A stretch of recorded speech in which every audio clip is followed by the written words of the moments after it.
कि प्यार राजा है प्यार रानी है, प्यार तो इतिहास के कहानी है। एक परिभाषा क्यों ना दिया रानी, प्यार तो गंगा जी के पानी है। हेलो हेलो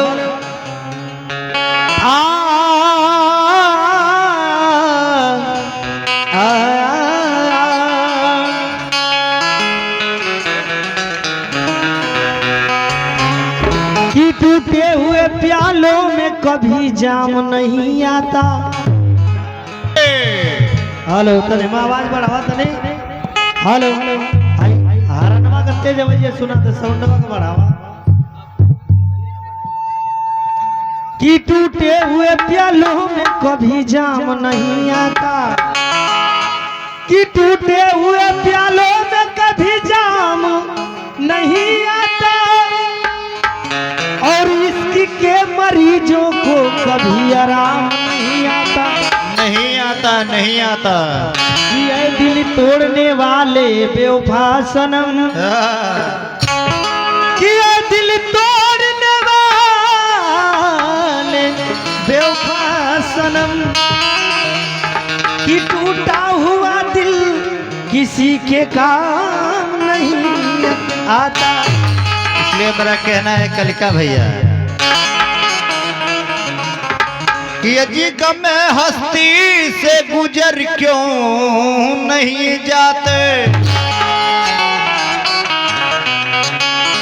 कि गम हस्ती से गुजर क्यों नहीं जाते,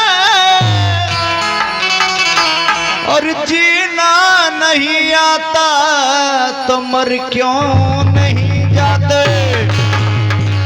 कहना है कि गम हस्ती से गुजर क्यों नहीं जाते, और जीना नहीं आता तो मर क्यों नहीं जाते। एक साथ जीने और मरने की कसमें खाने वाले है बेवफा, वादा नहीं निभाना है तो मुकर क्यों नहीं जाता।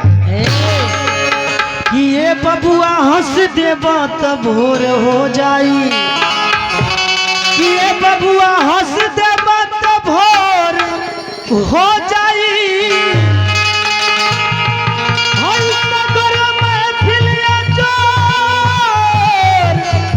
हो जाई, अरे हर दिलवा बात यही दिल में मेरा हेदा, कि कहीं आओ करबा तो शोर हो जाए। भैया भैया कलका भैया बस एक लाइन हमारो